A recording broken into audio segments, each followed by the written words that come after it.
तुम्हाला कधी असे प्रश्न पडले नाहीत का, खंडोबा देवास खंडोबा हे नाव का पडले? तसेच येळकोट येळकोट जय मल्हार या जय घोषणेचा नक्की अर्थ तरी काय? तसेच खंडोबाचे पालीतले महात्मा तरी काय? खंडोबा देव हे पालीला का आले आणि म्हाळसादेवी आणि खंडोबा हे यांचा अवतार नक्की कोणाचा? तुमच्या या सर्व प्रश्नांची उत्तरे मी तुम्हाला ह्या व्हिडिओमध्ये देतो. मी ओंकार तुमच्या सर्वांचं स्वागत करतो आपल्या एका नवीन व्हिडिओमध्ये. पाली हे गाव सातारा जिल्ह्यात सातारा शहरापासून 30 किमी अंतरावर आहे. सातारा कराडा मार्गावरील अतीत व काशीळ या गावावरून येथे जाता येते. गाडी रस्ता थेट मंदिराचे दक्षिण द्वारात पोहोचतो. हे दक्षिण द्वार यमाजी शिवशिंदे यांनी बांधल्याचे सांगितले जाते. ह्या दरवाजातून आत गेल्यावर आपण मंदिराचे बाह्य कोटात जाऊन पोहोचतो. दक्षिण दरवाजा पुढेच पूर्व बाजूस नागरखाना असून शेजारीच हत्तीखानाही आहे. हेमाडपंथी रचनेचे हे मंदिर 1000 वर्ष जुने असल्याचे मानले जाते.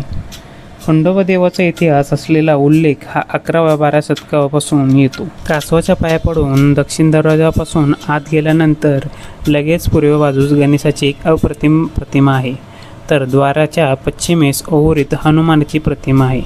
शिवकालीन सेनापती दानाजी जाधवांनी मुख्य मंदिरासमोरील हा सभामंडप बांधल्याचा उल्लेख सापडतो.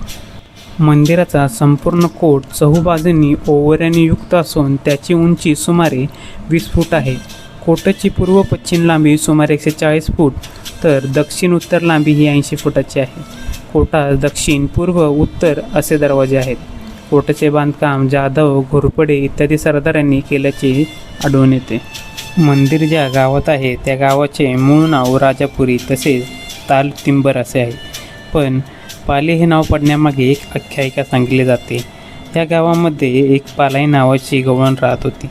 तिच्याकडे गायी भरपूर प्रमाणात होत्या. त्या गायीच्या दुधापासून ती आपला उदरनिर्वाह करत होती. त्या गायींना घेऊन ती रोज ह्या मंदिराच्या पूर्वेस असलेल्या तामनिगर नावाच्या डोंगरावर जात होती. याच डोंगरावर महादेवाचे एक पौराणिक मंदिर होते.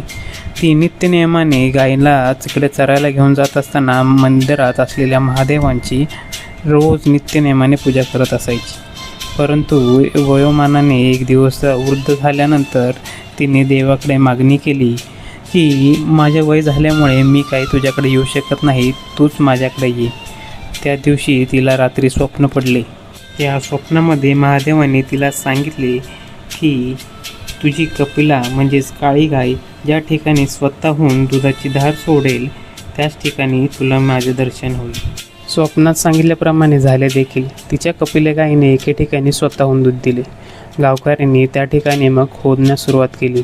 परंतु काही दिवस खोदूनही पिंड न सापडल्यामुळे सर्व गावकरी आणि ती व्यथित झाली. त्यानंतर तिने जोपर्यंत पिंड गावत नाही तोपर्यंत मी अन्नाचा एकही कण घेणार नाही अशी शपथ घेतली. त्यानंतर 6 दिवसातच तिथे पिंड सापडली. महादेवांनी तिला वर मागण्यास सांगितले. त्यावेळी तुमच्या पायाशी नेहमी माझी जागा असावी असे तिने वर मागितला. गावकऱ्यांनी मंदिर बांधणी सुरुवात करून तेथील पायरीजवळ तिची समाधी बांधली आणि अशा प्रकारे पालाईच्या नावाने हे गाव परत पाली म्हणून ओळखू जाऊ लागले. पुढे जाऊन येथेच पौष महिन्यात मृग नक्षत्रास खंडोबा व म्हाळसादेवी यांचा विवाह इथं संपन्न झाला.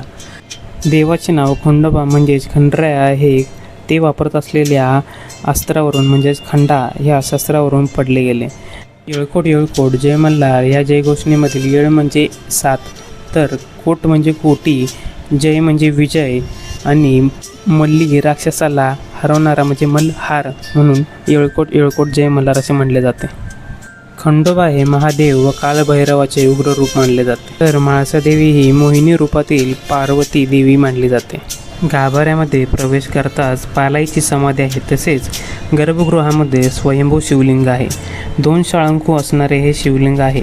त्यापैकी एकावर खंडोबाची तर दुसऱ्यावर म्हाळसादेवीची पितळी मुखवटा आहे.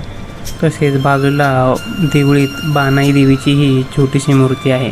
या लिंगापुढे तिवाईच्या आधारे गादीवर मुखवटे ठेवलेले आहेत. ह्या मंदिररूपी कोटास प्रमुख 3 दरवाजे आहेत, उत्तर पूर्व दक्षिण.